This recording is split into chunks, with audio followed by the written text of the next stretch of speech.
네, 2020년 8월 26일, 자, 1강 두 번째 녹음입니다.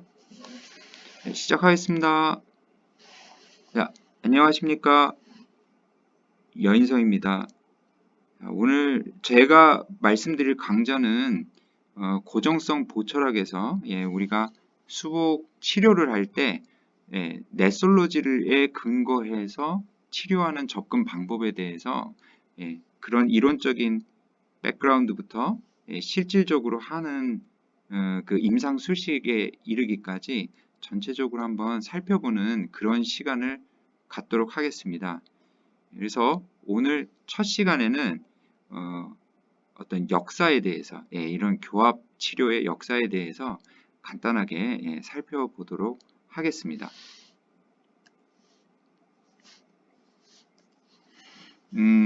사실 우리가 교합의 역사다라고 하면 물론 그 이전부터도 있다고 하지만 이게 결국은 임상에서 구현되는 것과 같이 물려서 우리는 이제 임상 분야니까요. 임상에서 실현되는 부분과 맞물려의 그 의미가 있는데 그런 측면에서 살펴보면 결국 교합의 역사라는 것은 넷솔로지의 역사와 뗄래야 뗄 수 없는 여러분들이 지금 교합기를 사용한다 그러면 넷솔로지를 그대로 넷솔로지의 그 방법을 사용하고 있다 이렇게 말을 할 수 있을 정도로 밀접한 관계에 있습니다.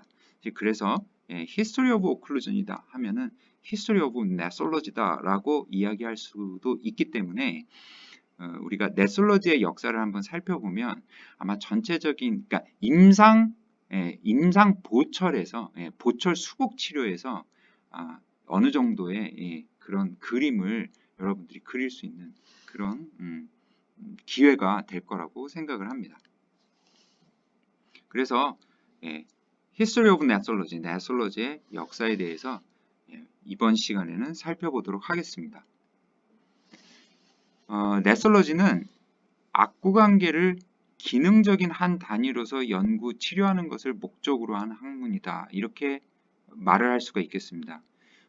여기서 중요한 것은 악구관계를 기능적인 한 단위로, 그러니까 하나의 펑셔널 유닛으로 치료하고 연구하는 것을 기반으로 한다. 이 넷솔로지라고 하는 것이 이게 중요하거든요.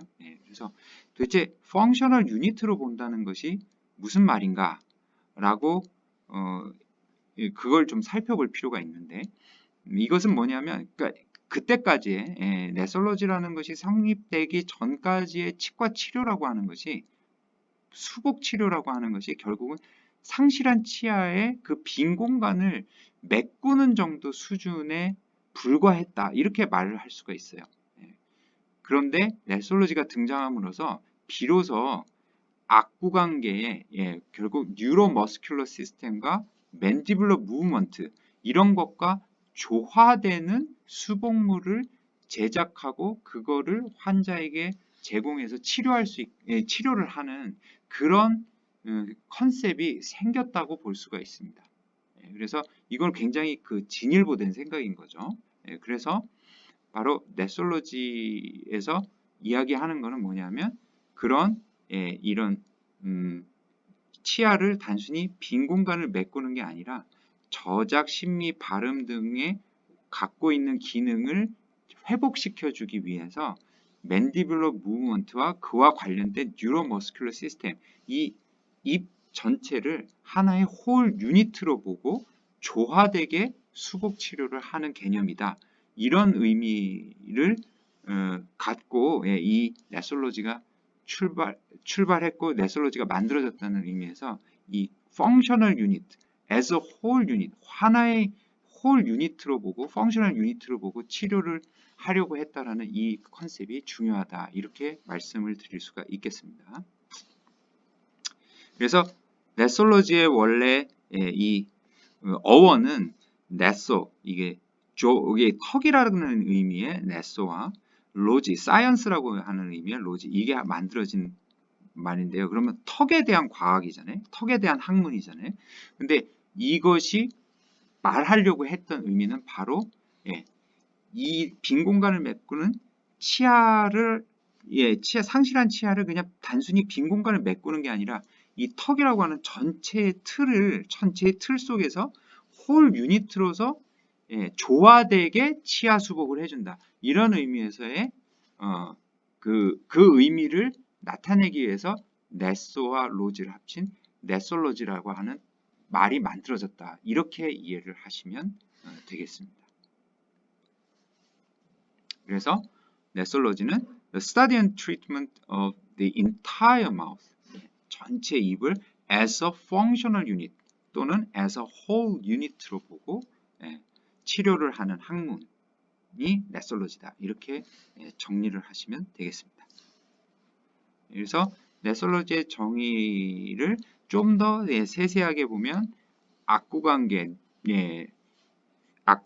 관한 해부학, 조직학, 생리학, 병리학을 취급하고 진찰, 진단, 치료 계획을 기초로 하여 악구관계를 이 전체적으로 치료를 하는 과학으로 정의한다는 것입니다.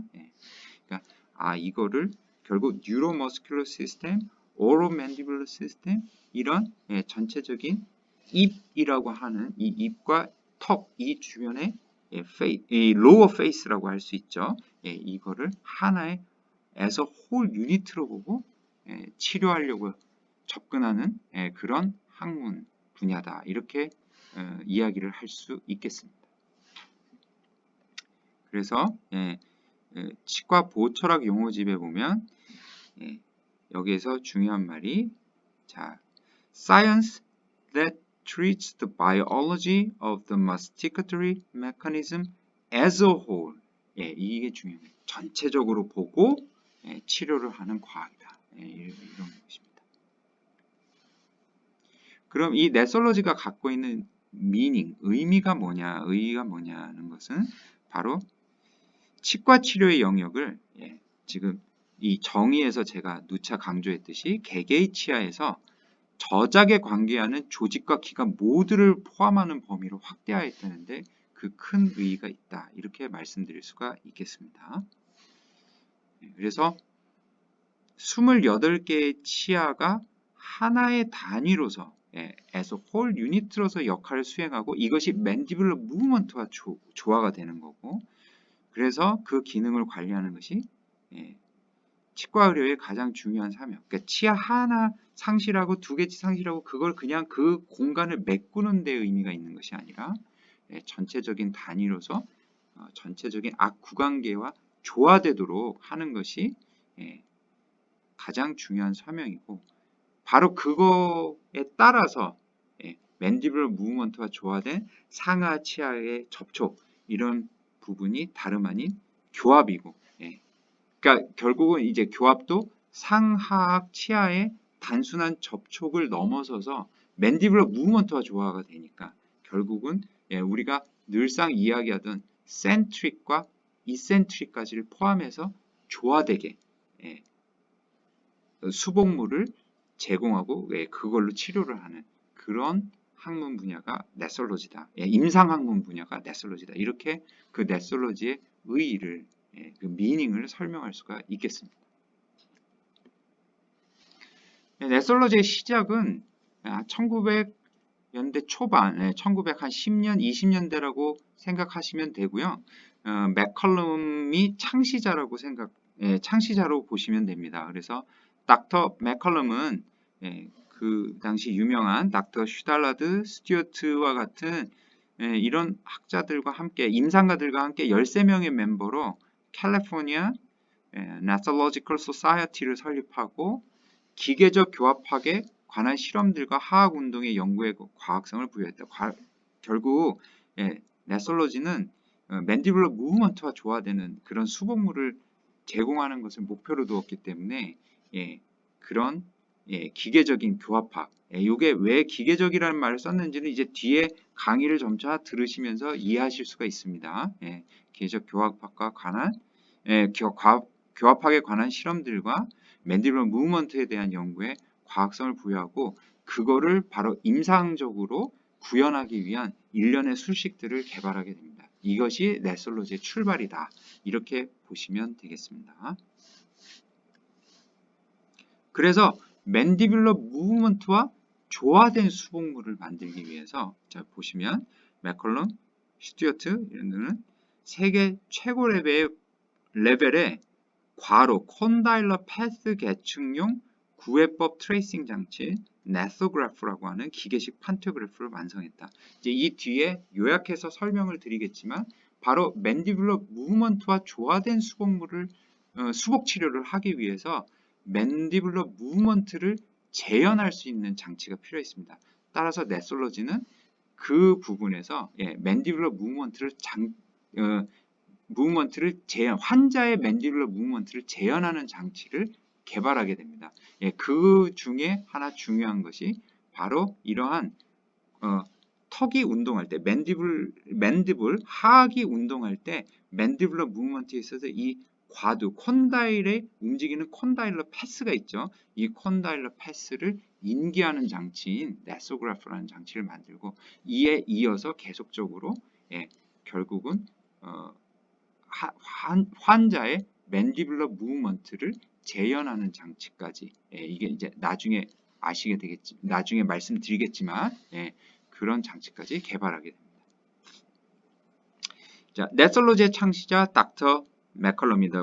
저희가 보통 얘기할 때 비비 맥컬럼이라고 얘기합니다. 닥터 맥컬럼이 넷솔로지의 창시자라고 보고 있습니다. 되게 성격이 세신 분이었어요. 그래서 보면 dentists should be the doctors of mouths라고 했죠. 이 중요한 게 치아가 아니라는 겁니다. 즉 입을 치료하는 의사지 치아를 그냥 갖다 껴주는 의사가 아니라는 거예요. 이렇게 되어야 한다. 이러면서 이런 공식적인 학회에서 이런 말씀을 합니다. 1913년에 나는 I began the practice of completely treating the mouth as a whole. 입을 치료하는데 이걸 하나의 as a whole 유닛으로 보고 치료를 하기 시작했다. 1913년에. When will you? 당신은 언제부터 그렇게 할 건데? 라고 하는 말을 공개적인 학회 자랑에서 이런 이야기를 했어요. 그러니까 얼마나 공격적이었어요. 지금 듣고 있는 청중들이 다 전문가들인데 치과의사 전문인들인데 그들에게 대놓고 이런 이야기를 한 겁니다. 나는 1913년부터 그렇게 하기 시작했는데 당신네도 언제부터 할 건데? 이런 식으로 아주 강한 메시지를 전달을 한 거죠. 어떤 면에서는 이런 것 때문에 넷솔로지가 너무 공격적이고 너무 강한 이야기를 해서 그 뒤에 많은 비판을 또 듣기도 했지만 이런 강하고 올소독스하고 옵세시브하신 분들이 있었기 때문에 넷솔로지라고 하는 정말 어떻게 보면 이 과정들을 쭉 보면 굉장히 어려운 임상이라고 우리가 어려운 임상이라고 생각할 수도 있습니다. 그런 임상의 수식들이 개발이 됐고 그것이 아주 올소독스하게 지켜졌고 발전할 수 있었고 그런 게 되는 어떤 원동력이었을지도 모릅니다. 이런 강한 성격의 이런 분들이 이 학문을 세웠다라고 이런 분들이 세웠기 때문에 그게 가능했다라고 생각할 수도 있겠습니다. 넷솔로지가 그래서 달성한 업적을 한 5가지로 저희가 요약해 볼 수가 있습니다. 그래서 이 5가지에 대해서 한번 정리해 보도록 하겠습니다. 그래서 아주 가장 중요한 거죠. 이 넷솔로지의 출발점, 결국 이 넷솔로지가 이런 환자를 치료하는 어떤 방법을 연구하는 학문이었는데 여기에서 그럼 어떤 환자를 주 어떤 타겟으로 생각하고 이런 컨셉을 이런 넷솔로지의 학문을 발전시켰느냐라고 했을 때 여러분들이 꼭 아셔야 되는 거는 완전 무취약 환자, fully or completely edentulous patient를 어떻게 치료할 거냐, 완전 무취약 환자를 어떻게 치료할 거냐, 이게 메인 타겟이었다는 거를 염두에 두시면 이런 어떤 생각들이 쉽게 이해가 되고 풀리실 겁니다. 완전 무취약 환자가 왔을 때 이 환자에게 어떻게 일을 해서 그런 맨디블러 무브먼트와 조화된 수복물을 제공할 수 있는가를 연구를 하다 보니까 이 치아가 없다 보니까 이 뇌솔로지 학파의 분들이 우리 선학들이 고민할 수 있는 게 과연 어디에서부터 출발을 할 것이냐, 이 환자를 치료할 때. 이게 이 고민이 제일 아주 중요한 고민이었던 거죠.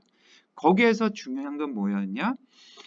과연 이가 하나도 없는 환자니까, 이가 하나도 없는 환자가 병원에 왔을 때 오늘 치료를 하고, 이게 하루에 다 치료를 할 수가 없으니까요. 오늘 치료를 하고 3일 뒤에 또 치료를 하고 해서 완전히 치아를 만들어서 완성해서 환자를 병원 밖으로 내보낼 때까지, 치료가 끝나서 나갈 때까지 언제 이 환자가 오더라도 내가 어떤 기준을 잡고 치료할 수 있는 그 위치가 필요했던 겁니다. 턱의 위치가. 결국 이 턱의 위치에서 가장 중요한 것은 뭐냐? 여러 번 오늘 오고 내일 오고 일주일 오고 한 달 후에 와도 똑같은 위치.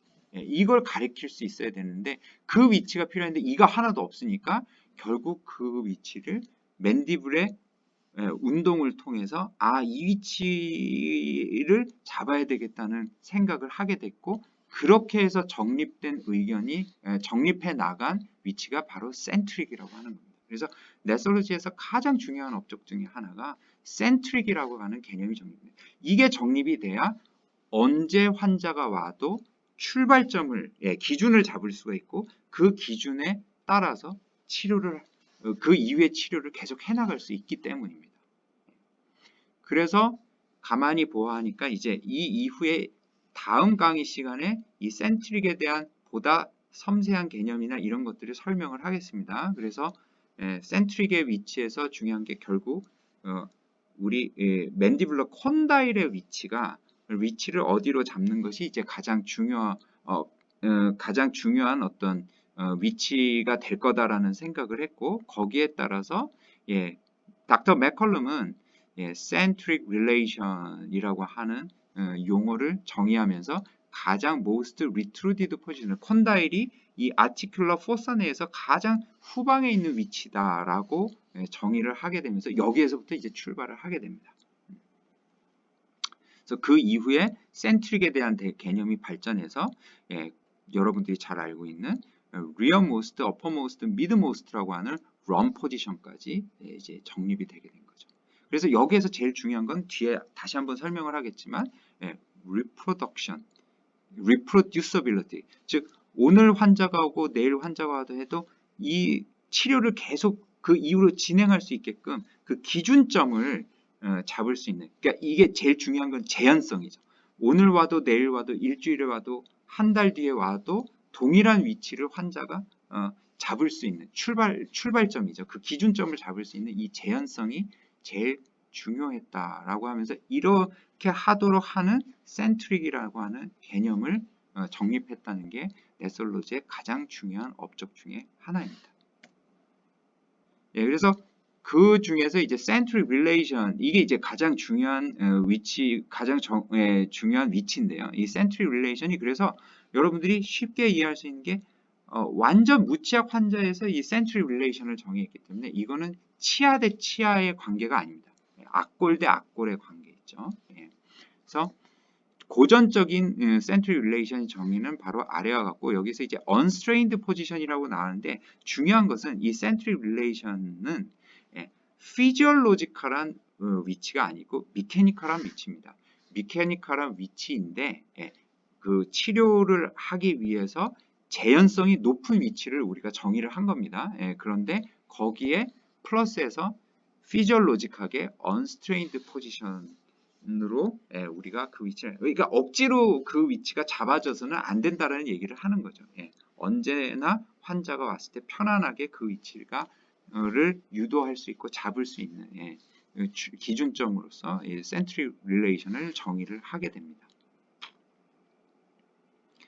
그래서 이게 치료를 하기 위한 위치였기 때문에 이 기준점이 굉장히 reproducibility가 가장 중요한 부분이었어요. 그래서 main focus of 뇌솔로지 in the definition of CR에서는 reproducibility가 제일 중요했습니다. 그래야 언제 환자를 치료하더라도 그 기준점으로부터 이후의 치료들을 진행할 수 있었기 때문이죠. 그래서 이 centric relation을 정의를 하면서 동시에 이 콘다일에 대해서 이 이후에 다음 강의에서 좀 더 자세히 살펴볼 텐데요.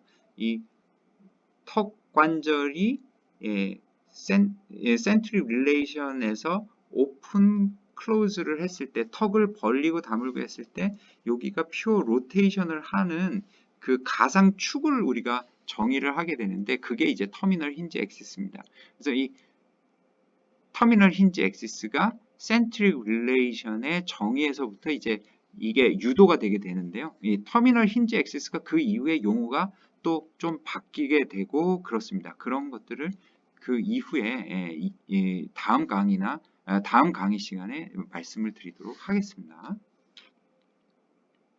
그래서 이 터미널 힌지 엑시스를 하고 이런 것들을 환자에게서 정확하게 측정하고 찾기 위한 장치들이 이제 만들어지고 개발되게 됐다. 이렇게 이해를 하시면 되겠습니다.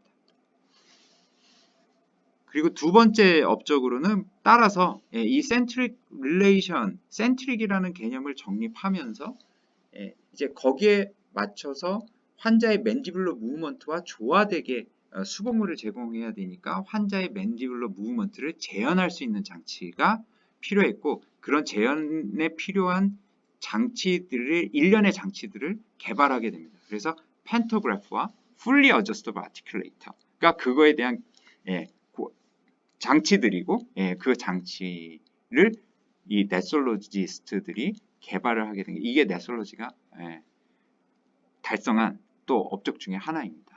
그래서 아까 1930년에 맥컬럼이 first 최초의 팬토그래프를 개발했고요. 그 다음에 그 이후에 또 fully adjustable articulator가 개발이 되게 됩니다. 그것들이 이제 그 이후에 좀 더 또 개량도 되고 고안도 돼서 여러분들은 아마 여기까지는 잘 못 보셨을 거고요. 이 이후에 디나 D5A라고 해서 디나의 완전 조력성 교합기를 아마 보신 분들은 아마 보셨을 거고 그렇습니다. 근데 그 이전에 있는 그런 것 이전에 있던 것들이 더 개량되고 고안돼서 나온 장비다. 이제 이렇게 장치다 이렇게 아시면 되겠습니다. 그래서 맥컬럼과 스튜어트가 네소스코프를 고발하고 이게 이제 최초의 장치예요. 최초의 이제 전조절성 교합기고요. 이 이후에 스튜어트 교합기로 또 개량이 됐고 그 이후에 또 디나 D5A 교합기 이런 것들로 이제 개량이 되게 됐습니다. 또 그 다음 이제 넷솔로지가 달성한 업적 중에 하나가 결국 이제 맨디블러 무브먼트와 조화되는 그 수복물을 제공하기 위해서 이제 이런 장치를 고안했고 그리고 그 장치에서 비로소 임상적으로 이제 이런 것들을 그 조화되는 정말 수복물을 만들기 위한 일련의 술식을 개발을 하게 됩니다. 그 중에서 이제 센트릭 위치에서 환자의 센트릭 위치에서 치아의 접촉을 재현하는 치아의 접촉을 이제 구현하는 그런 개념으로서 포인트 센트릭과 커스프 포사 상악과 하악의 접촉에 있어서는 커스프 포사 릴레이션십을 정립을 하게 됩니다. 이제 이런 것들이 뭘 의미하느냐 이런 거는 이제 차후의 강의에서 계속 말씀을 드리겠습니다. 그래서 이런 임상 술식의 구현은 이 이후에 넷솔로지에서 맥컬럼, 닥터 맥컬럼, 스튜어트, 슈달라드, 스튜어트에 이어서 PK 토마스, 여러분들이 PKT 조각도라고 하는 거 그게 이제 이 PK 토마스라고 하는 분이 개발하신 겁니다. 그 넷솔로지 이 PK 토마스가 바로 이러한 조화되는 수복물을 만들기 위한 제작하기 위한 일련의 과정을 이렇게 이런 포인트 센트릭과 커스프트 포사 릴레이션십을 리얼라이즈하는 방법들을 이제 고안을 하고 이것이 이제 임상 술식으로 이제 만들어질 수 있도록 이런 임상 술식들을 고안을 하시게 됩니다. 그래서 이런 이후에 임상적인 술식은 PK 토마스가 이제 고안을 했다 이렇게 아시면 되겠습니다. 또한 센트릭에서는 포인트 센트릭, 커스프 포사, 이센트릭에서 맨디블러 무브먼트를 할 때는 mutually protected occlusion, 이제 정립을 하게 되죠.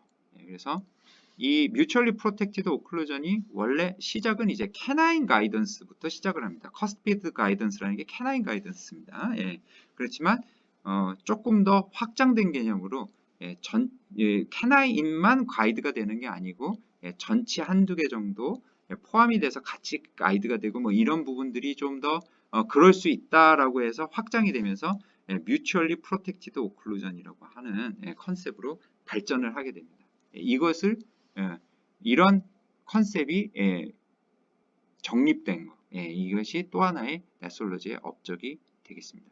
그래서 이 넷솔로지는 이런 부분들이 구현되도록 하는 장치가 아까 전조율성 교합기였고 그거가 또 더 개량되고 발전된 게 우리가 지금 사용하고 있는 교합기잖아요. 그래서 여러분들이 교합기를 쓴다 그러면 결국은 수복 진료에서 여러분들은 넷솔로지를 하나의 메이저 툴로서 사용하고 있다. 이렇게 볼 수가 있겠습니다. 그래서 이런 일련의 수식들을 통해서 결국 센트릭의 개념을 정립하고 맨디뷸러 무브먼트를 환자의 맨디뷸러 무브먼트를 재현하기 위한 장치를 고안하고 그 장치 고안된 장치와 이런 개념이 임상적으로 구현될 수 있도록 이런 일련의 수식들을 만들므로써 결국 이런 교합 수복 오클루잘 리컨스트럭션 테크닉의 완성을 했다라고 하는 것이 이 넷솔로지가 달성한 업적이 되겠습니다. 그래서 이 5가지 센트릭의 개념을 정립하고 맨딜러 무브먼트를 재현하기 위한 이런 장치들을 만들고 그에 따라서 cost fossa relationship, point centric, 또 mutually protected occlusion 이런 부분들을 달성할 수 있는 일련의 임상 수식을 고안해서 정말로 환자의 입안에서 리얼라이즈드 될 수 있는 클리니컬 프로시저를 오클루전 리컨스트럭션 클리니컬 프로시저를 완성했다는 것. 이것이 넷솔로지의 주요 업적 5가지의 요약이 되겠습니다. 이 이후 시간에는 이런 것들에 대한 구체적인 이론들과 또 임상 방법들을 말씀드리도록 하겠습니다. 이상 1강을 마치도록 하겠습니다. 감사합니다.